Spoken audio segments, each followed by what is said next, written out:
The Harper campaign was also doing damage control, issuing an apology to a young woman who was kicked out of a Conservative rally on the weekend. Several people in different cities have complained about being kept out or kicked out of Conservative rallies. We asked our reality check reporter, Diana Swain, to get the real story about why people are being turned away and by whom. What she found might surprise. Mounties at the Conservative Party rally tonight in Ajax, Ontario, tried to blend in while scanning the crowd.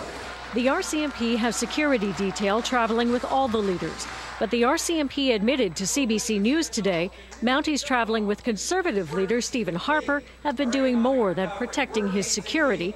They've been acting like bouncers, ejecting people the Tories don't want at their rallies. In a statement to us, the Mounties said the RCMP assisted the party organizers in restricting access to persons not registered for the private event. This was not in accordance with the RCMP's mandate, and RCMP members have been reminded of our responsibilities. On the surface, it might seem reasonable that security around Stephen Harper is tighter. He is, after all, still Prime Minister. However, none of the 8 people who now claim they were ejected from his rallies appear to have been thrown out to keep Harper safe from anything other than a potentially awkward moment. Unlike at Liberal or NDP rallies, the Conservatives insist rally-goers pre-register. Awish Aslam did that, and she believes that's how the Tories found a picture of her with Liberal leader Michael Ignatieff on Facebook. The reason she says the RCMP escorted her out of a Conservative rally on Sunday. The Conservatives have denied doing any screening, telling CBC Today, "We leave the security decisions to the professionals." If by that they mean the RCMP, the force told us, "We do not perform background or security checks on anyone attending rallies or events.